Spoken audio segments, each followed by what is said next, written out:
O véu e a verdade. Descobrindo o propósito da vida. Capítulo 2. O fim é o destino. A partir do início, para a compreensão, teremos que analisar primeiramente as duas alternativas para a pergunta: somos apenas o corpo físico? Somos somente esse complexo aglomerado celular?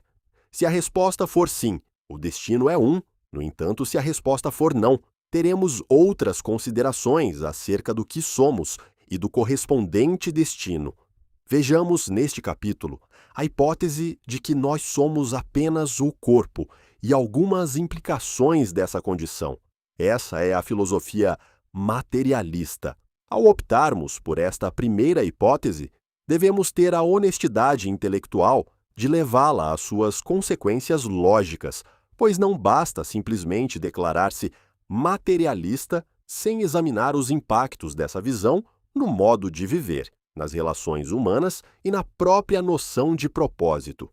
Ao colocarmos essa questão, é fundamental entender que estamos no âmago de uma das maiores discussões filosóficas da humanidade: a natureza do ser. Ao longo dos séculos, pensadores, cientistas, filósofos e religiosos tentaram responder essa mesma pergunta, cada um à luz de suas crenças e limitações.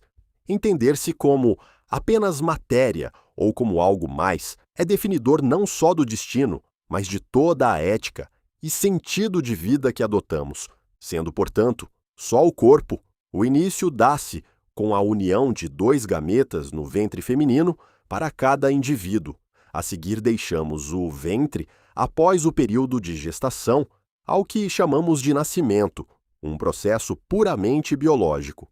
Há quem entenda que o início só deva ser considerado com o nascimento, outros que é na concepção, outros ainda que por volta do 3º mês de gestação, sendo que, para o nosso propósito neste capítulo, essas discordâncias ou variantes não apresentam qualquer influência, posto ainda que essa questão foi tratada no capítulo anterior. Nessa visão, toda a trajetória humana é reduzida a um intervalo entre dois nadas, antes da concepção e depois da morte, como se fôssemos um breve acidente na história do cosmo, deixando claro que, em análises de outros temas, essa diferença de entendimentos produzirá efeitos consideráveis. Por exemplo, quando o assunto for o aborto ou for o rumo que damos às nossas vidas. Entretanto, para a análise do destino desse organismo multicelular, não há afetação por conta dessas variantes de entendimentos do que seria o início e o fim.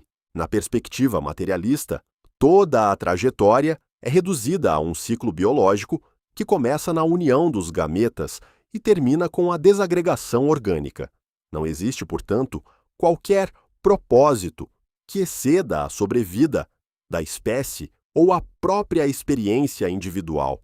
Isso leva a uma visão estritamente mecanicista, onde questões como moral, esperança e destino são reduzidas a efeitos sociais ou necessidades de sobrevivência.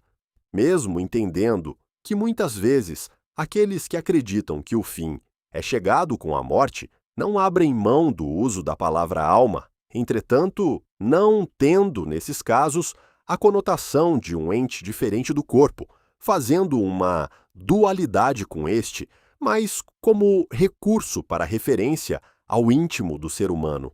Como nossa linguagem é pobre, não possuindo tantas palavras que representem todas as coisas, todas as imagens ou ideias que produzimos, muitas palavras possuem múltiplos significados em diferentes aplicações.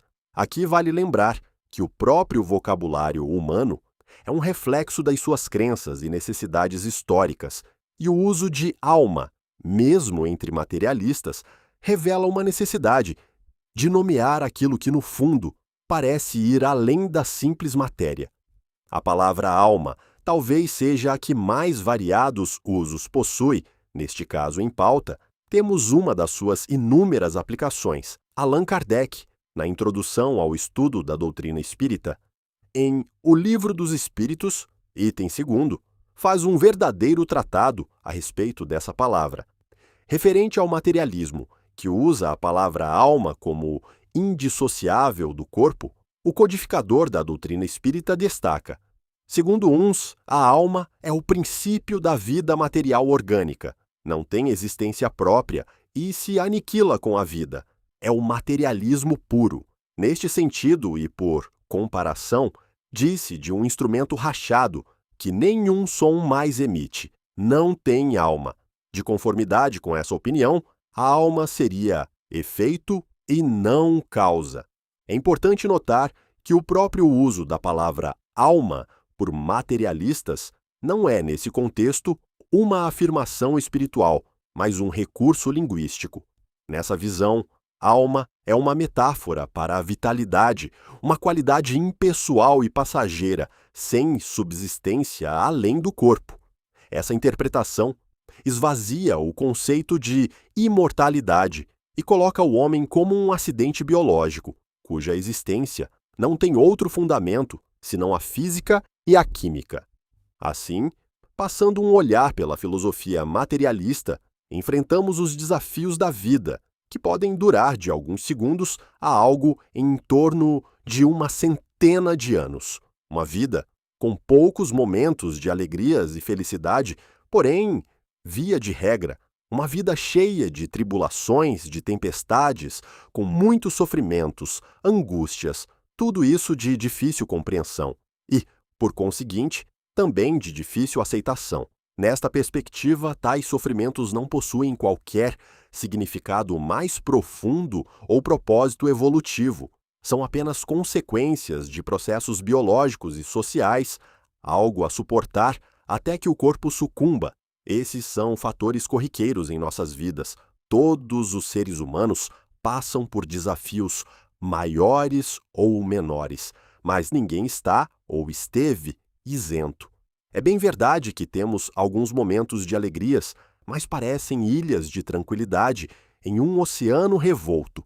Se a vida é somente isto, então, esses breves momentos de alegria são apenas intervalos casuais entre doses de sofrimento, sem qualquer continuidade, além da lembrança que também se apagará com a morte. Na ausência de um sentido maior, a vida materialista acaba sendo um percurso de sobrevivência, onde os breves momentos de alegria são considerados acidentes fortuitos e não frutos de um propósito superior. Nessa perspectiva, a dor não é professora, mas apenas um dano. A alegria não é recompensa, mas sorte. Tal compreensão pode levar à desmotivação, ao cinismo e, em alguns casos, à desvalorização da própria vida. Diz-nos Joana de Ângeles, espírito, através da mediunidade de Divaldo Pereira Franco, na obra Autodescobrimento, uma busca interior, que o reducionismo em psicologia torna o ser humano um amontoado de células sob o comando do sistema nervoso central, vitimado por fatores da hereditariedade e pelos caprichos aberrantes do acaso. Ao analisarmos essa definição, percebemos como a ideia materialista, levada ao extremo, despersonaliza o ser humano, reduzindo-o a um objeto de observação, como se fôssemos uma máquina programada por códigos genéticos e condições ambientais. Neste cenário, livre-arbítrio seria uma ilusão e responsabilidade moral, um conceito obsoleto. Aqui, Joana revela a visão limitada e desumanizante do reducionismo, que tenta explicar a totalidade do ser a partir de mecanismos puramente biológicos. Esse entendimento ignora as dimensões mais sutis da vida, como a consciência, a moral, a intuição e a espiritualidade, reduzindo a existência humana a uma espécie de engenharia celular sem propósito maior. Esse olhar, embora possa servir às ciências que analisam processos físicos, é insuficiente para explicar a profundidade da experiência humana. E prossegue Joana: a saúde e a doença, a felicidade e a desdita, a genialidade e as patologias mentais limitadoras e cruéis não passam de ocorrências estúpidas da eventualidade genética. Se isso fosse verdade, então Não haveria razão para lutar contra as próprias limitações ou para investir em melhorar-se. Tudo seria fruto de uma sorte cegamente distribuída pelo acaso, e a busca de um sentido se reduziria a uma tarefa vã. Essa afirmação desmascara uma consequência lógica do materialismo. Se tudo é fruto do acaso genético, não existe mérito verdadeiro nem propósito nas qualidades ou desafios da vida. A genialidade não seria um dom a ser cultivado, mas um fenômeno aleatório. A doença não traria uma lição ou uma prova, mas apenas uma fatalidade biológica. Nesse cenário, desaparece a noção de missão pessoal ou de evolução do ser. Assim, considerando, o ser humano começaria na concepção e anular-se-ia na morte. Um período muito breve para o trabalho, que a natureza aplicou mais de 2 bilhões de anos, aglutinando e aprimorando moléculas que se transformaram em um código biológico fatalista. Não é, pois, um contrassenso imaginar que uma obra tão complexa quanto a vida humana tenha surgido para se extinguir tão rapidamente, sem um propósito que ultrapasse algumas décadas? Essa questão, embora simples em sua forma, é profundamente desafiadora para o materialismo explicar. O contraste é evidente. Uma evolução cósmica e biológica demorou bilhões de anos para formar a vida humana, mas, segundo essa visão, ela existe apenas para viver algumas décadas e depois se apagar para sempre.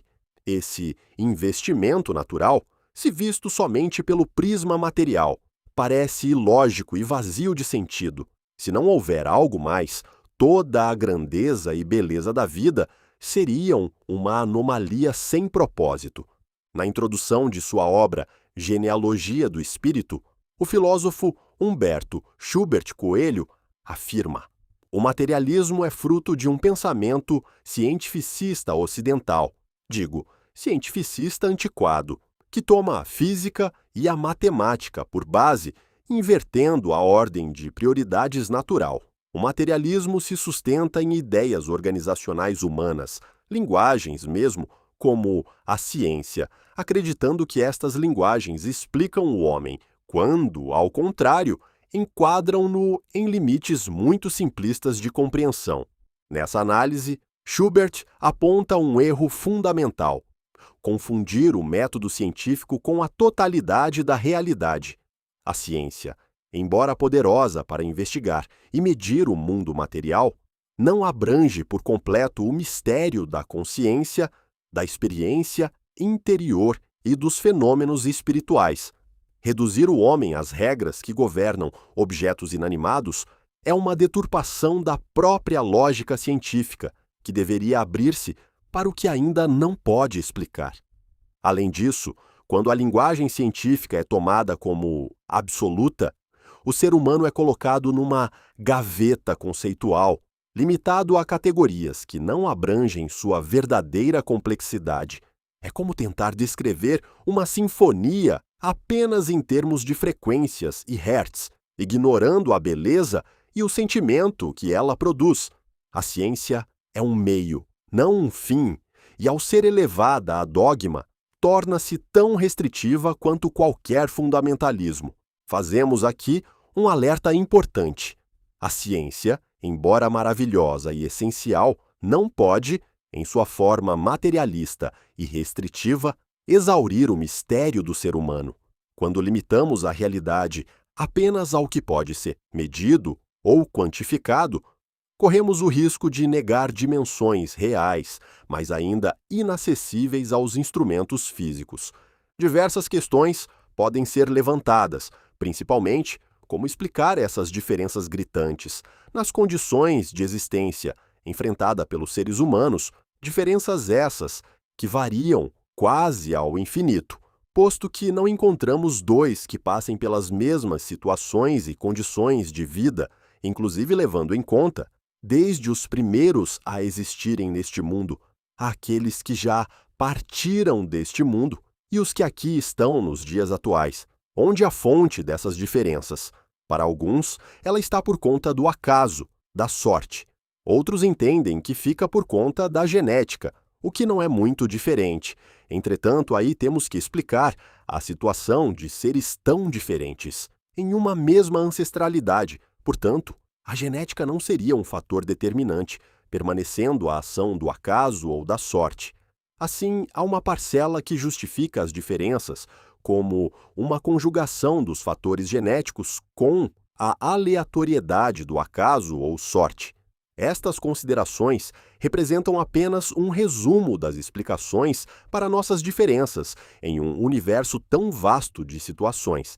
Se aceitarmos essa premissa materialista, significa admitir que todas as desigualdades, da mais cruel miséria à maior opulência, da saúde plena à doença debilitante, não são mais do que resultados aleatórios, sem qualquer propósito ou justiça subjacente. Essa conclusão, além de fria e desprovida de esperança, também parece contrária às aspirações mais profundas do coração humano, que instintivamente busca sentido e equilíbrio. Aqui reside um dos maiores desafios para o pensamento materialista: justificar de forma plausível a desigualdade humana. Se a vida é fruto de um processo cego, então a distribuição de talentos, oportunidades e desgraças não passa de um sorteio cósmico, onde alguns recebem tudo e outros nada. Essa concepção, além de fria, desmotiva qualquer esforço de transformação profunda, pois tudo se reduz a um jogo de cartas marcadas pelo acaso ou pela herança biológica.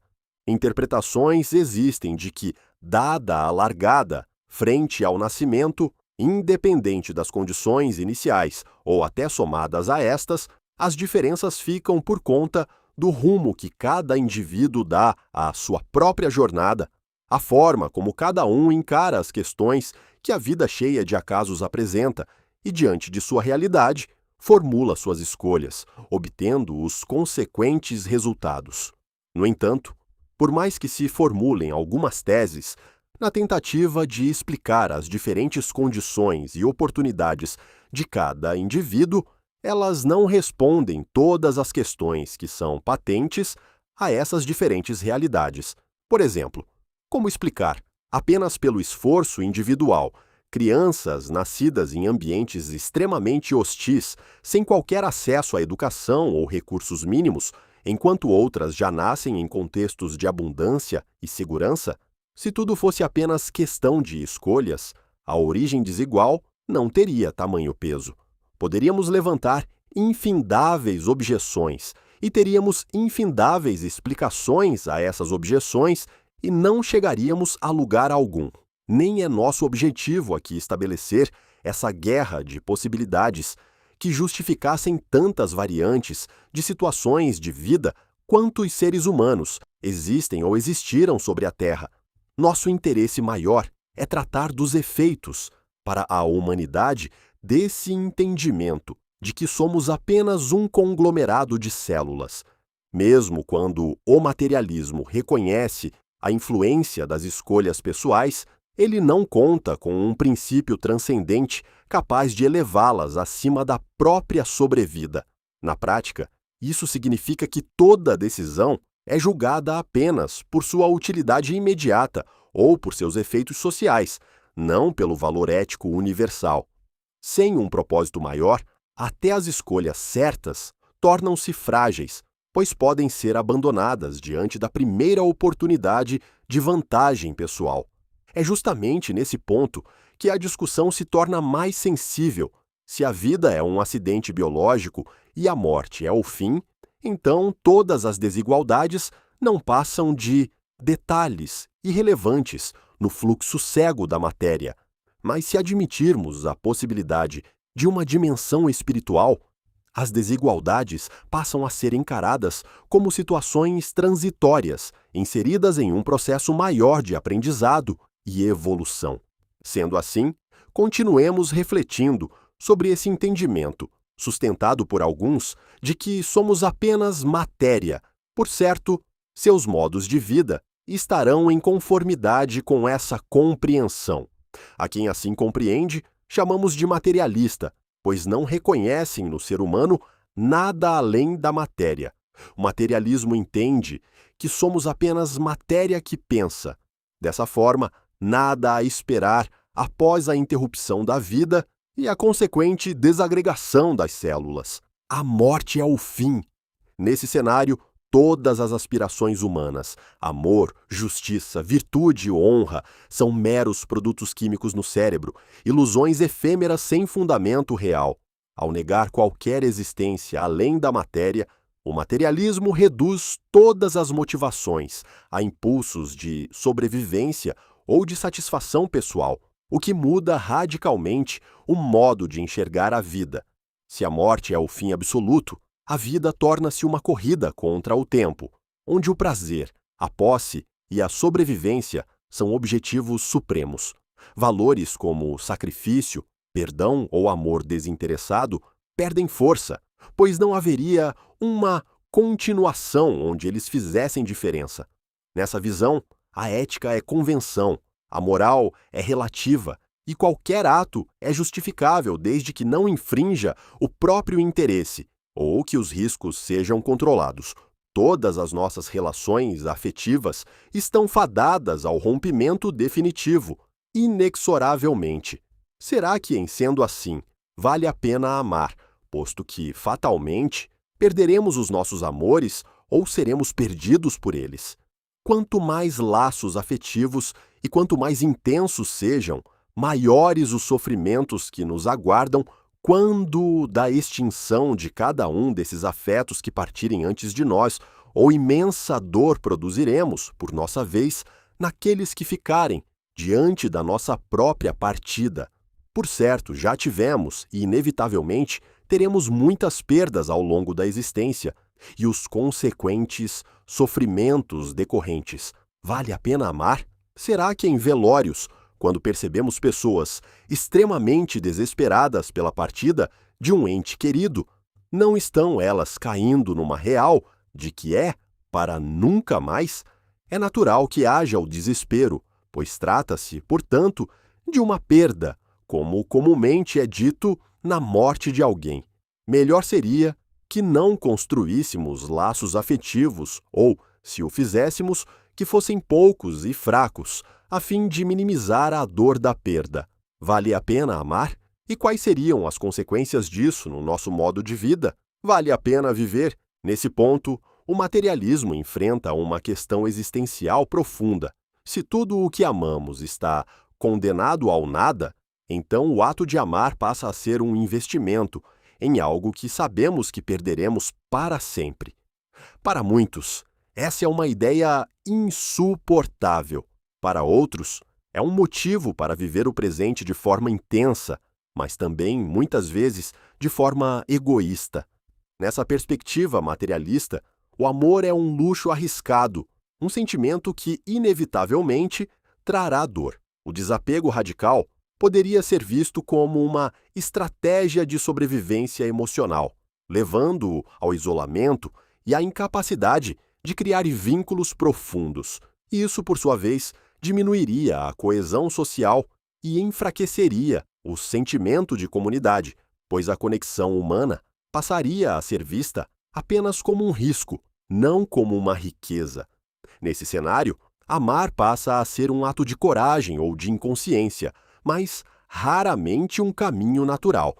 Sendo para o materialista cada ser humano apenas matéria, é natural que negue também a existência de Deus, de um Criador, a coerência entre essas premissas, pois é óbvio, ao negar a existência do Criador, nega automaticamente a existência da criatura e vice-versa. O ser humano, criado pelo acaso de uma evolução aleatória da matéria, é apenas um conglomerado de células, fadado a desintegrar-se num curtíssimo período. Ao negar, portanto, a existência do Criador e a sua grandeza, nega a existência de futuro. Inexistindo futuro, inexiste reencontro. Por conseguinte, a perda é inevitável, é para nunca mais. Nessa premissa materialista, ficam as questões: que rumo nós devemos dar à vida? Vale a pena colocar freios em nossas paixões? Inibir nossos instintos? Por que não usufruir o máximo da vida? Por que não buscar atender todos os nossos desejos? Por que não colocar à frente de tudo e de todos os próprios interesses?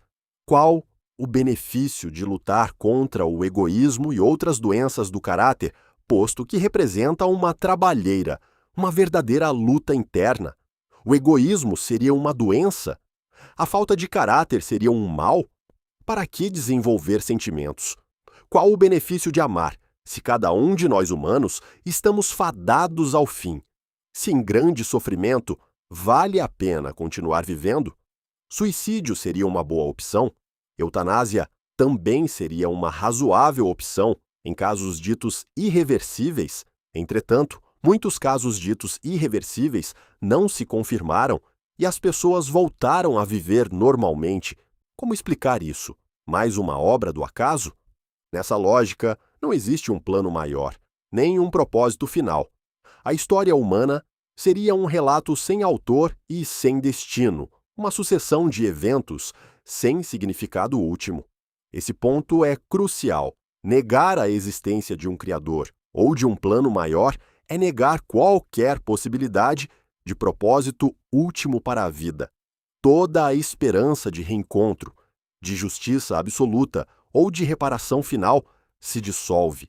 O luto torna-se um buraco sem fundo e a morte um silêncio definitivo. Para muitos, essa ideia é insuportável. Para outros, é uma liberdade para viver sem a pressão de um julgamento futuro. Ambos os caminhos, porém, transformam radicalmente a forma como se lida com o próximo e consigo mesmo. Aqui, o materialismo entra em um terreno escorregadio. Se não existe vida após a morte, toda a ética se reduz a um acordo temporário entre pessoas para evitar conflitos excessivos. Não haveria um fundamento absoluto para chamar alguma coisa de certa ou errada, tudo dependeria da conveniência, do consenso ou da força de imposição. Além disso, questões como o suicídio ou a eutanásia ganham novo significado, não mais como um rompimento prematuro de uma experiência evolutiva, mas como uma decisão pessoal sem consequências futuras. Na Revista Espírita, de dezembro de 1859, Allan Kardec, sob o título Resposta ao Sr. Oscar Cometan, escreve em determinado momento: com o materialismo, que é a crença de que morremos como animais, que depois de nós será o nada, o bem não terá nenhuma razão de ser, os laços sociais nenhuma consistência, é a sanção do egoísmo. A lei penal será o único freio a impedir o homem de viver à custa de outrem. Se fosse assim, com que direito puniríamos o homem que mata o semelhante para apoderar-se de seus bens? Porque é um mal, diríeis vós. Mas por que esse mal? Ele vos responderá: depois de mim não há nada. Tudo se acaba, nada tenho a temer. Quero viver aqui o melhor possível e, para isso, tomarei dos que têm. Quem mo proíbe? Vossa lei? Vossa lei terá razão se for mais forte, isto é, se me pegar. Mas se eu for mais astucioso, se lhe escapar, a razão estará comigo. Aqui Kardec explica com clareza o ponto central. Se não existe vida após a morte, não existe fundamento moral absoluto. Toda a ética passa a ser um acordo pragmático, um contrato que pode ser quebrado quando não há medo de sanção ou quando se encontra uma brecha. Nessa lógica, o certo é o que funciona a meu favor, e o errado é apenas aquilo pelo qual posso ser punido. Trata-se de uma moral relativista, dependente do poder e não da consciência. Esse trecho é um alerta contundente. Ao retirar da vida qualquer perspectiva de responsabilidade além do presente, o materialismo pode, mesmo sem intenção, abrir espaço para a justificação do crime, desde que este seja bem-sucedido ou não descoberto. A moralidade passa a depender do medo da punição e não do respeito interior à lei moral. E prossegue Kardec: qual a sociedade, pergunto, que poderá subsistir com semelhantes princípios? Isto me lembra o seguinte fato: um senhor que, como se diz vulgarmente, não acreditava em Deus nem no diabo e não o negava, notou que desde algum tempo vinha sendo roubado por seu criado. Um dia surpreendeu-o em flagrante e lhe disse: "Como ousas, infeliz, tomar o que te não pertence?" O doméstico pôs-se a rir e respondeu: "Por que deveria crer, se também não credes? Porque tendes mais do que eu. Se eu fosse rico, e vós pobre, quem vos impediria de fazer o que faço? Dei azar desta vez. Eis tudo. De outra, cuidarei de agir melhor." Esse episódio é uma ilustração prática da lógica materialista levada ao extremo. A ausência de um referencial ético superior leva ao questionamento radical de qualquer autoridade moral. Se não há vida futura, recompensa ou consequência além da matéria, então as regras passam a ser jogo de forças. Nesse cenário, não existe respeito no sentido pleno, mas apenas interesse ou medo da punição. A história é simples, mas ilustrativa. Os princípios que governam uma pessoa inevitavelmente influenciam quem está ao seu redor. Se o mestre vive sem referências morais mais elevadas, é natural que o servo não as respeite. Assim, a ausência de um fundamento espiritual não afeta apenas o indivíduo, mas tem impacto direto na teia social. O único limite fica por conta das leis humanas e seus mecanismos de controle, os quais têm evoluído ao longo dos séculos, mas sabemos que não são suficientes argumentos para o encaminhamento de uma sociedade mais harmônica, menos violenta, pacífica, posto que não haja uma visão de futuro para o indivíduo, mesmo que possa existir para a humanidade, pois cada um a integra apenas por um lapso de tempo, a qual será composta sempre por novos integrantes. Tudo o que construirmos e conquistarmos, deixaremos, e de nada nos servirá. Como compor uma sociedade em que os interesses individuais ou de alguns grupos não estejam acima dos interesses de outros, que sabidamente e frequentemente são incluídos e mantidos nos próprios subterfúgios dessas mesmas leis e de seus mecanismos de aplicação, onde os acessos aos recursos previstos em lei só estão verdadeiramente possíveis a algumas classes, mesmo que, em tese, sejam garantidos como igualitários nos textos dessas mesmas leis. Entretanto, a realidade mostra o contrário. É só verificar as histórias antigas ou recentes dos diversos povos, internamente a estes ou externamente nas relações entre povos. É gritante o predomínio dos interesses egóicos, individuais ou coletivos, nas ações ditas legais. Compreensível isto para quem entende que a morte é o fim de tudo. Se a vida termina no túmulo, o objetivo primordial de muitos será maximizar o próprio conforto e poder, mesmo que isso signifique manipular ou deturpar leis. Sem uma referência moral que ultrapasse o tempo de vida, a lei passa a ser vista não como um instrumento de justiça, mas como uma barreira a ser contornada. E quanto mais recursos ou influência se tem, mais fácil é encontrar brechas para tal. Nesse contexto, as leis tornam-se apenas um mecanismo de organização temporária sem um fundamento moral que transcenda a existência humana. O materialismo, ao negar um propósito eterno, remove a base para uma justiça universal, deixando espaço para que os interesses particulares se infiltrem nas estruturas legais. Com isso, as leis passam a ser instrumentos de poder, mais do que de equidade, o que historicamente tem produzido desigualdades e manobras em favor dos mais fortes ou mais influentes, não sendo as leis suficientes em si só, apenas pela sua existência, para conter o indivíduo dentro de limites aceitáveis pela sociedade e suas leis, ainda mais quando elas são rigorosas com alguns e benévolas com outros. Como então realizar ou efetivar o seu cumprimento? Temos visto que isso ocorre através de mecanismos cada vez mais fortes de controle e imposição delas, sustentadas por um aparato policial e judicial fortes, frequentemente seletivos, quando deveriam ser igualitários. Essa seletividade, é bem verdade, é mais acentuada em algumas sociedades e menor em outras, mas sempre presente. Da mesma forma, a qualidade das leis, não só a sua aplicação, são variáveis em conformidade com a sociedade que as produz. Isso revela uma realidade incômoda.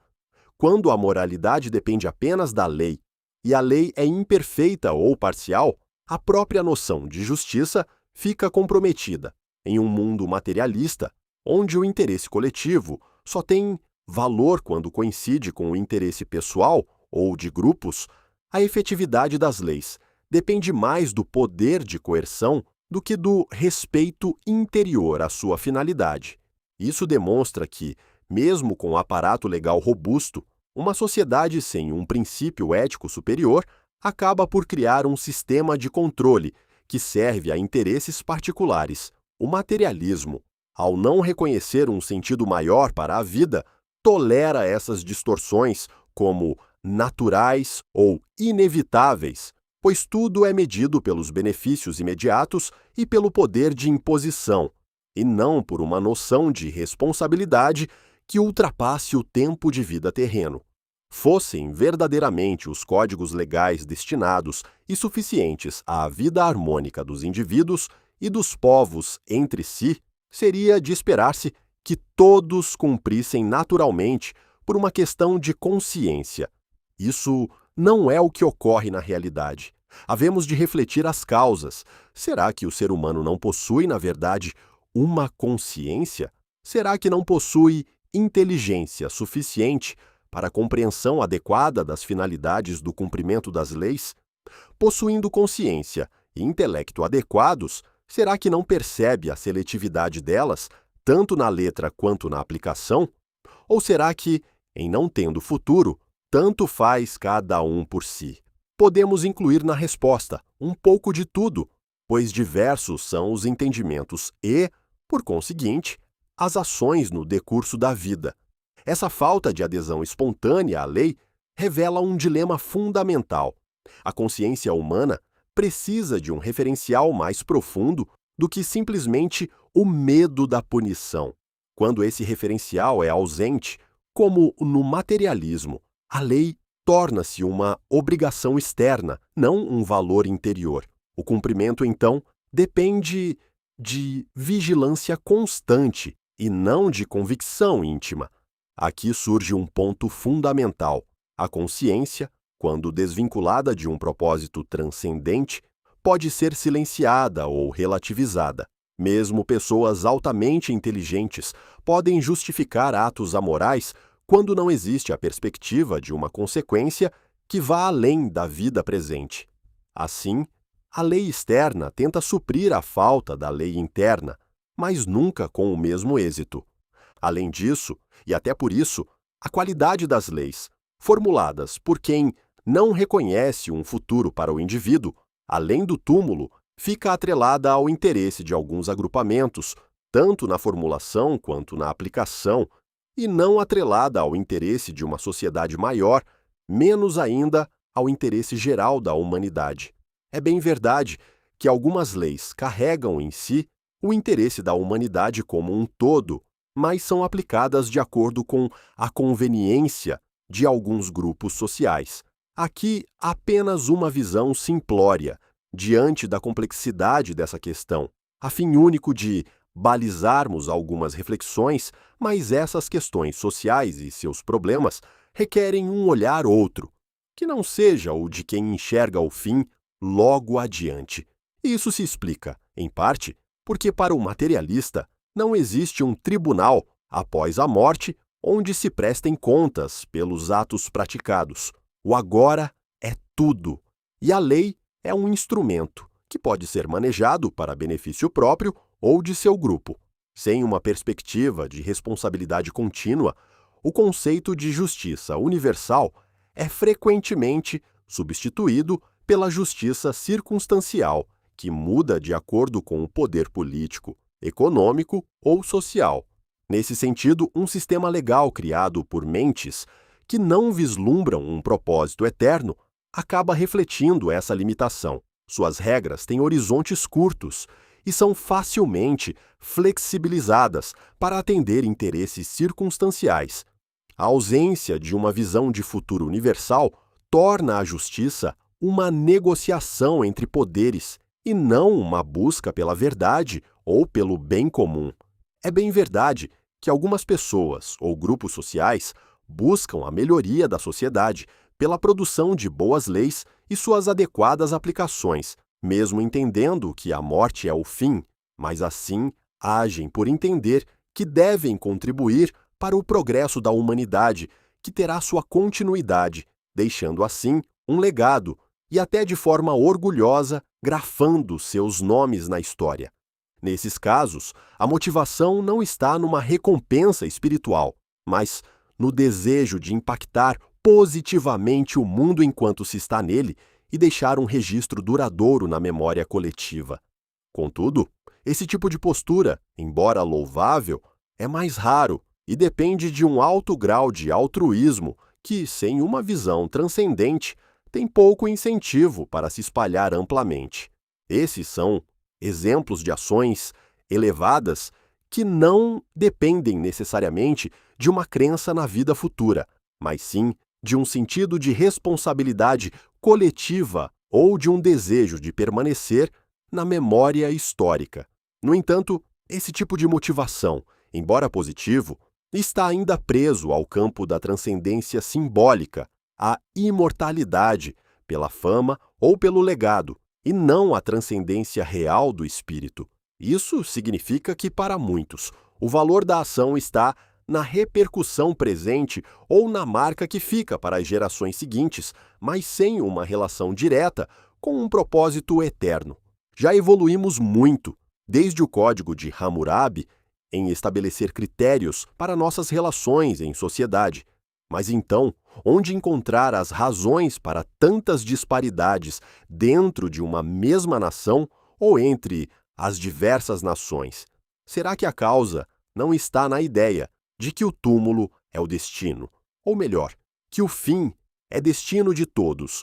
Ou, ao menos em parte, a causa não está aí?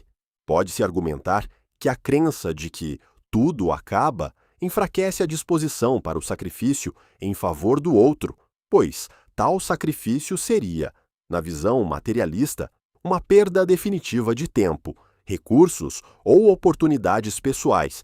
Sem um propósito maior, o impulso de servir desinteressadamente perde muita de sua força. O Código de Hammurabi, datado de cerca de 1750 a.C., representa um dos primeiros esforços humanos para organizar a sociedade sob regras claras, ainda que severas. Desde então, os sistemas legais evoluíram, mas a pergunta persiste: por que, mesmo com séculos de avanço jurídico e social, ainda existem desigualdades tão profundas? Uma das respostas possíveis está na ausência de uma visão transcendente capaz de unir os homens sob um princípio maior que supere os interesses individuais. Quando a morte é vista como o fim, o apego aos benefícios pessoais e a resistência a sacrifícios em favor do coletivo tornam-se mais fortes, mantendo as disparidades. A sociedade tem progredido juntamente com as codificações legais, e até por estas, assim como em muitos outros aspectos, percebemos evolução, mas no ritmo desejável. Atingiu um patamar aceitável de humanidade a que se entenda, como condição de humanidade, vivemos como seres humanos, seres que pensam. Esta capacidade racional e reflexiva tem oferecido a todos as condições, não mínimas, mas dignas de vida? A resposta honesta é que ainda não. E a questão central é se o pensamento puramente materialista tem, de fato, o potencial de levar-nos a esse patamar. Pois, se a vida não tem um significado que ultrapasse o indivíduo, cada um acaba valorizando mais a própria segurança e satisfação do que a construção coletiva de uma sociedade realmente justa. É certo que não, pois nem a fome, a miséria conseguimos extirpar do mundo, quando este produz com folga para que não haja fome. Seres sem futuro preocupar-se-iam com a sorte dos outros? Dificilmente, pois a fome de outrem não interfere diretamente no conforto imediato de quem está saciado.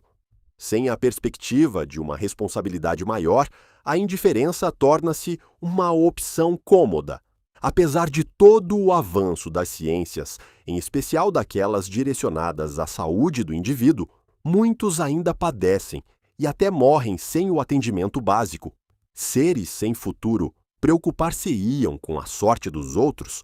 Já descobrimos e até aceitamos que as condições de moradia e saneamento são fundamentais para a manutenção da saúde e da dignidade. Entretanto, parcela significativa da humanidade não tem acesso. Seres sem futuro preocupar-se-iam com a sorte dos outros? Se a existência termina na morte, por que investir tempo e recursos para salvar vidas que, mais cedo ou mais tarde, terminarão? A visão materialista pura dá pouco estímulo a esforços abnegados nesse campo. Fala-se e até prega-se a valorização da vida, porém é assustador o número de vítimas da violência humana. Seres sem futuro preocupar-se-iam com a sorte dos outros? Sem um sentido mais amplo de fraternidade ou de propósito comum, é mais fácil aceitar que nem todos poderão ter e concentrar-se em preservar o próprio conforto. No mesmo rumo do entendimento da importância da valorização da vida, ainda encontramos um número elevado de pessoas que aceitam com naturalidade a ideia de abortamento, no caso de gravidez não planejada e, surpreendentemente, indesejada. Seres sem futuro preocupar-se-iam com a sorte dos outros? Se a vida é apenas um processo biológico, a decisão sobre sua continuidade passa a ser tratada como uma questão de conveniência pessoal, e não como um compromisso sagrado ou uma missão espiritual. Que esperar de quem vive na miséria, vendo alguns na opulência, sejam pequenos grupos, sejam sociedades inteiras? Natural que sejam movidos pela ânsia de usurpar, a qualquer preço, produzindo violências, atrocidades e até guerras. Seres sem futuro preocupar-se-iam com a sorte dos outros? Num contexto materialista, essa revolta é compreensível. Se a única vida é esta, por que não tentar tomar o que se deseja, mesmo à custa de outros? É a lógica da sobrevivência levada ao extremo. Quem propõe a destruição de valores já conquistados pela sociedade está numa tentativa de sustentar e justificar suas próprias perturbações, perturbando a sua volta. Será que não esperam zerar as responsabilidades com a morte? Seres sem futuro preocupar-se-iam com a sorte dos outros? É o raciocínio do tudo acaba mesmo, que abre espaço para a negação de qualquer limite moral e, por consequência, para a destruição de estruturas que beneficiam o coletivo. Diante de uma situação difícil, muitos atentam contra a própria vida. Alguns obtêm o resultado pretendido de fugir da vida, na tentativa de livrar-se dos problemas. Seres sem futuro valorizariam a própria vida? Na perspectiva materialista, o suicídio pode parecer uma saída lógica para quem enfrenta sofrimentos intensos, pois não existe a ideia de continuidade ou de consequências além da morte.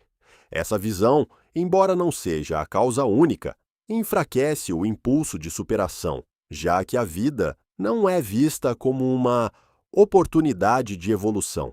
Seres sem futuro preocupar-se-iam com a sorte dos outros? Temos visto que não. Graça, no seio de uma sociedade formada por seres sem futuro, o egoísmo. Este o pai de todos os males existentes no planeta. Só poderia ser aceitável o egoísmo nas ações de quem não vislumbra um futuro que não seja o túmulo. Para quem enxerga além deste, por certo não tem em seus atos qualquer atitude egoísta e de seus derivados. Será? Trataremos por partes em cada capítulo à frente. O desafio é que, mesmo entre os que dizem crer num futuro espiritual, muitos ainda agem segundo a lógica egoísta do presente imediato.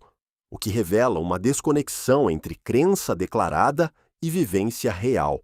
A repetição dessa pergunta, seres sem futuro, preocupar-se-iam com a sorte dos outros, funciona como um recurso retórico poderoso, reforçando a ideia de que a visão materialista estreita as motivações humanas como uma compreensão das condições que vivemos no mundo.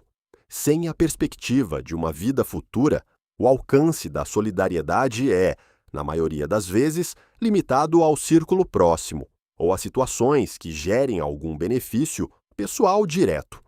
O egoísmo, como Kardec já definiu, torna-se a raiz de todos os males, e o materialismo lhe oferece terreno fértil para crescer, mesmo entre pessoas bem intencionadas. Muitos há que não se consideram materialistas, mas não têm um entendimento profundo sobre a existência de um futuro. Até esperam, desejam mesmo, mas a falta de convicção os coloca em dúvida, e, na dúvida, posicionam-se pró-egoísmo. É bem verdade que outros que não possuem a convicção da existência de futuro, na dúvida, optam por investir mesmo num futuro incerto. Não há unanimidade de ações, apenas predominâncias. Isso revela que a crença na vida após a morte precisa ser mais do que um desejo vago. É preciso que seja um conhecimento fundamentado e integrado na conduta diária. Do contrário, diante de provas ou tentações, a pessoa tenderá a agir segundo interesses imediatos, como faz o materialista convicto. Melhor mesmo, se não há futuro além do túmulo, é acalmar e até anular alguns lampejos, porventura, que tentem aflorar da consciência. Aqui lembramos de uma crônica de Mark Twain sobre a consciência em Loucuras de Milionário, na qual o personagem da crônica dá um jeito de anular a própria consciência, sentindo-se livre para a prática de qualquer ato, inclusive crimes. Não vou transcrever a crônica por ser muito extensa, mas fica a dica da obra. Vale a pena ler e verificarmos se não estamos, muitas vezes, silenciando nossa consciência, a fim de justificar certas atitudes. Pois a consciência lúcida e atuante seria um fator contribuinte para uma humanidade mais humana. Trataremos mais adiante esse papel da consciência. Esse desligar da consciência é, na verdade, um mecanismo comum entre os que desejam viver sem limites morais. Basta ignorar ou relativizar os valores éticos para agir sem culpa. Mas o preço é alto. Aos poucos, o indivíduo se torna insensível ao sofrimento alheio e prisioneiro das próprias paixões. Nessa premissa de que o destino é selado com a morte, qual seria o melhor investimento que poderíamos fazer para nosso futuro? Além de aproveitar ao máximo tudo que a vida pode nos oferecer, sem medir consequências, o investimento mais apropriado para o futuro seria um terreno com um mausoléu num cemitério. Essa é a ironia trágica do materialismo.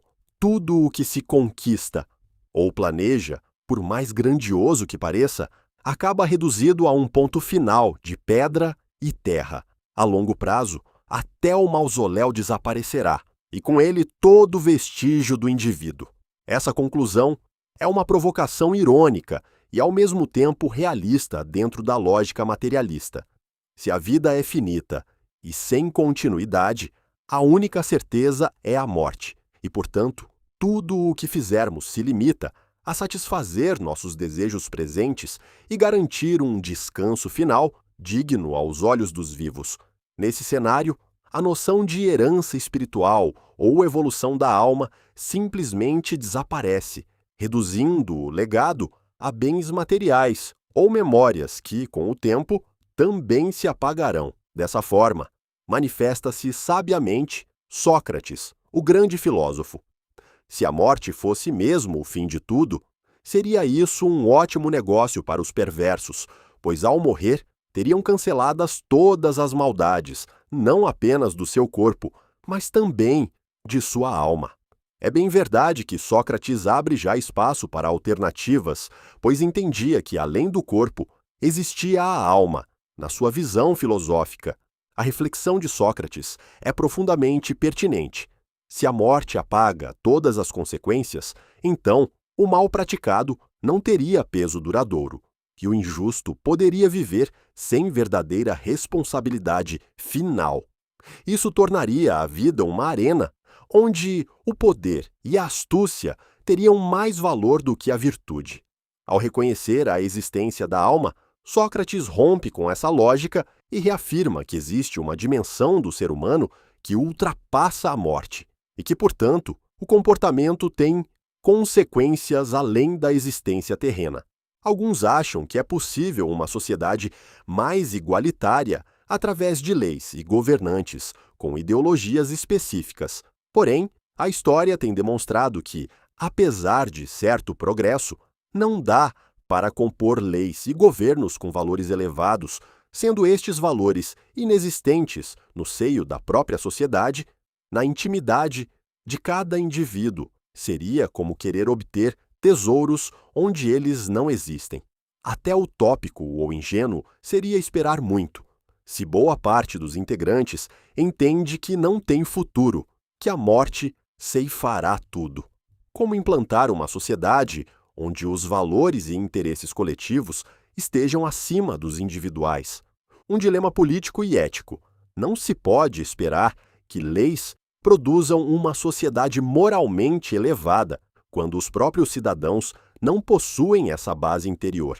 Um povo que não vê sentido na vida, além da matéria, terá mais dificuldade em priorizar o bem coletivo, pois não perceberá vantagem pessoal em sacrificar-se pelos outros. A história mostra que, sem uma mudança interna profunda, reformas externas têm alcance limitado. Nem todos os materialistas agem de forma egoísta, mas aí teríamos que verificar se são verdadeiramente materialistas ou apenas uma escolha sem muita convicção de que a morte seja o fim, ou carregam em si uma propensão a atitudes mais elevadas sem saber com segurança se vale a pena agir de forma elevada ou sem compreender as causas internas do porquê assim o agem.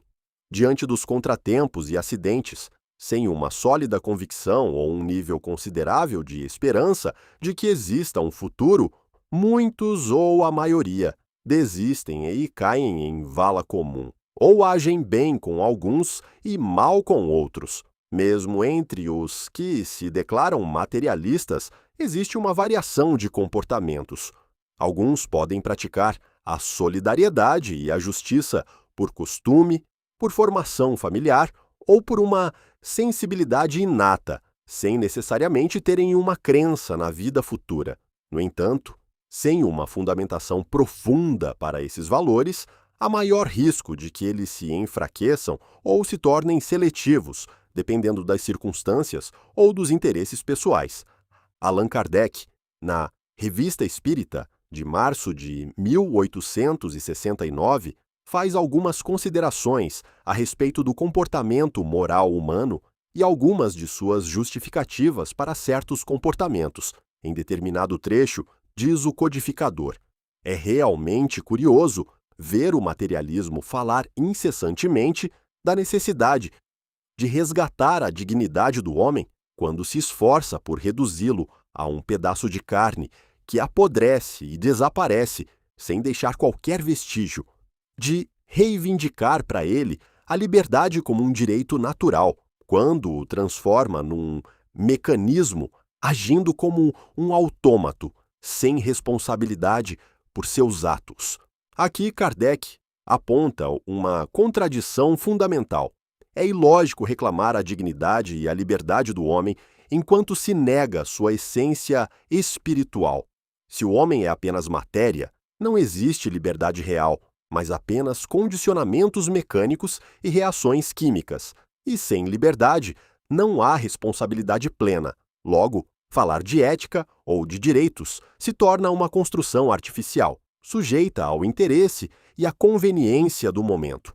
Em matéria publicada em 14 de maio de 1868, pelo jornal Droit, assinada por Agathe Ercelan, reproduzida na íntegra por Allan Kardec, na Revista Espírita, de agosto de 1868, da tal matéria, extraímos o parágrafo a seguir.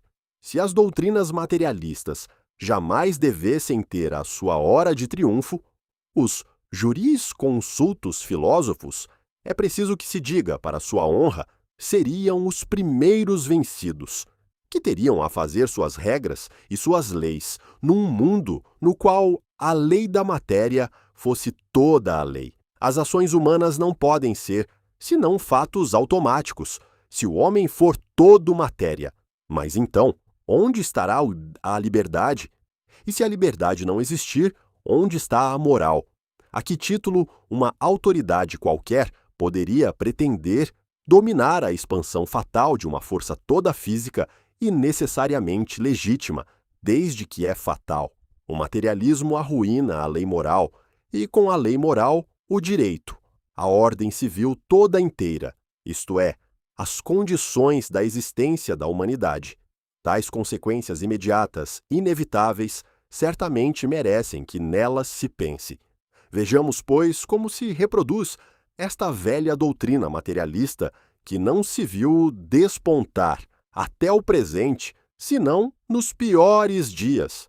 Assim, se o homem é apenas matéria, todas as suas ações são determinadas por leis físicas e genéticas e, portanto, não pode haver liberdade autêntica. Sem liberdade, não existe responsabilidade moral. Sem responsabilidade moral, a justiça é uma ficção e a ordem social depende apenas de força bruta ou controle mecânico. Isso significa que o materialismo, levado às últimas consequências, corrói a própria base da civilização, pois nega o fundamento ético que sustenta leis e direitos. Fazendo considerações acerca dos males causados pelo egoísmo e pelo orgulho, Allan Kardec, em matéria publicada póstumamente na Revista Espírita, de julho de 1869, convida-nos a refletir a origem, as causas dessas doenças humanas, fazendo as seguintes considerações. Dessas causas, a principal reside evidentemente na ideia falsa que o homem faz da sua natureza, do seu passado e do seu futuro. Por não saber de onde vem, ele se crê mais do que é, e não sabendo para onde vai, concentra na vida terrena todo o seu pensar. Acha-a tão agradável quanto possível, anseia por todas as satisfações, por todos os gozos. Essa e a razão por que atropela sem escrúpulo o seu semelhante, se este lhe opõe alguma dificuldade. Mas para isso, é preciso que ele predomine. A igualdade daria a outros direitos que ele só quer para si. A fraternidade lhe imporia sacrifícios em detrimento do seu bem-estar. A liberdade também ele só a quer para si, e somente a concede aos outros quando não lhe fira de modo algum as prerrogativas. Alimentando todos as mesmas pretensões, tem resultado os perpétuos conflitos que os levam a pagar bem caro os raros gozos que logram obter. Kardec aponta um mecanismo psicológico profundo. A ausência de conhecimento ou convicção sobre a origem e o destino da vida faz o homem voltar-se exclusivamente para o prazer imediato e a satisfação pessoal. Isso alimenta o egoísmo, o orgulho e a competição destrutiva. Leon Denis, em sua obra O Problema do Ser, do Destino e da Dor, na introdução, destaca considerações do professor Raoul Pictet acerca dos efeitos desastrosos da teoria materialista em seus alunos, nos seguintes termos: esses pobres moços admitem que tudo quanto se passa no mundo é efeito necessário e fatal de condições primárias, em que a vontade não intervém. Consideram que a própria existência é forçosamente joguete da fatalidade inelutável, a qual estão entregues de pés e mãos ligados. Prossegue. Esses moços cessam de lutar logo às primeiras dificuldades, já não creem em si mesmos, tornam-se túmulos vivos, onde se encerram, promiscuamente, suas esperanças, seus esforços, seus desejos, fossa comum de tudo o que lhes fez bater o coração até o dia do envenenamento. Tenho visto desses cadáveres diante de suas carteiras e no laboratório, e tem me causado pena vê-los. O relato é comovente e revelador. Quando a juventude absorve a ideia de que é apenas um resultado mecânico de forças cegas, sem liberdade real ou propósito maior, a motivação para lutar, criar e evoluir desaparece. O resultado é uma existência apática, uma espécie de morte antes da hora. Esse envenenamento citado por Pictet é a perda da esperança, que se traduz em desistência de sonhos, desinteresse pela vida e, em alguns casos, depressão profunda. Mas é interessante notar que, mesmo entre muitos que negam o Criador e da continuidade da vida, surge um impulso de buscar sentido na vida, um eco interior que parece não se apagar. De onde viria esse impulso se não houvesse nada além da matéria? O entendimento de que somos muito mais do que matéria que pensa é encontrado na história de todos os povos, desde o mais remoto alcance, levando Hebe Lagui de Souza em Darwin e Kardec, um diálogo possível escrever, no primeiro capítulo, quando trata no item O homem, um ser espiritual. Mas a coerência e a lógica nos levam a questionar qual seria a maneira misteriosa pela qual a matéria, e unicamente ela, poderia criar a ideia da existência de algo transcendental, de algo a existir para além dos seus limites. Aqui surge uma argumentação filosófica profunda. Como pode a matéria, que segundo o materialismo é cega e sem propósito, produzir a ideia de transcendência? Se tudo é resultado de processos físicos, a própria concepção de além ou imortalidade seria um mistério. Essa questão incomoda o pensamento materialista porque revela uma possível contradição. Uma entidade puramente material não teria como formular algo que ultrapassa suas próprias limitações ontológicas. Na Revista Espírita, de julho de 1868, Allan Kardec, sob o título A Ciência da Concordância dos Números e a Fatalidade, escreve: a fatalidade é absoluta para as leis que regem a matéria, porque a matéria é cega. Não existe para o espírito, ele próprio chamado para reagir sobre a matéria, em virtude de sua liberdade. Se as doutrinas materialistas fossem verdadeiras, elas seriam a mais formal consagração da fatalidade, porque, se o homem fosse apenas matéria, não poderia ter iniciativa.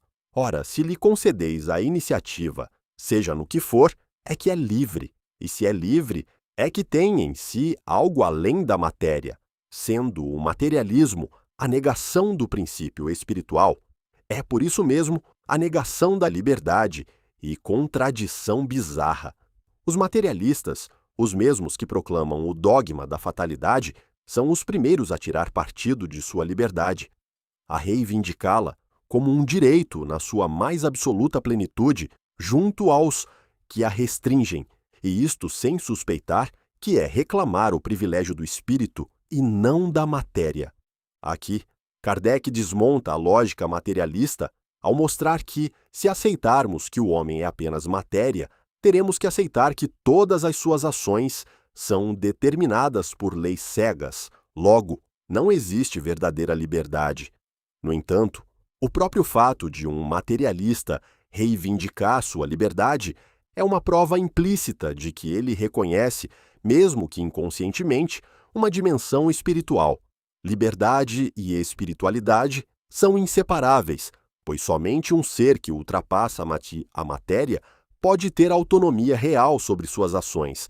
Cabe ainda reforçar neste capítulo a ressalva de que quem entende não seja a morte o fim de tudo, não esteja isento de comportamento egoísta e comportamento semelhante ao materialista. Mas neste caso é de verificar-se se estes possuem uma convicção sólida a respeito desse depois, ou apenas fragilmente esperam e compreendem esse depois, muito mais que um saber, uma esperança não fundamentada, frágil, pois a crença na vida futura, quando superficial ou mal fundamentada, pode não ser suficiente para gerar uma transformação moral real. Muitos podem afirmar que acreditam na continuidade da existência, mas, na prática, vivem como se essa verdade não tivesse implicações éticas. Essa fé vaga ou espiritualidade de ocasião não é capaz de sustentar uma mudança profunda no comportamento, pois falta-lhe raiz na convicção e no esforço pessoal de coerência. Aqui, retoma-se um princípio presente em diversas tradições espirituais. A responsabilidade é proporcional ao conhecimento e à oportunidade recebida. Aqueles que sabem da existência da vida futura, mas ignoram suas consequências práticas, estão sob maior exigência moral. Não se trata apenas de uma questão de crença, mas de coerência entre o que se afirma e o que se pratica. Essa incoerência, quando consciente, é vista pelas doutrinas espirituais como uma falta mais grave do que a ignorância. Portanto, quem entende que a morte não é o fim, mas vive como se fosse, terá maior responsabilidade pelo seu comportamento. A quem muito foi dado, muito mais será cobrado, claro, em existindo algo mais em nós além do corpo. Então vejamos,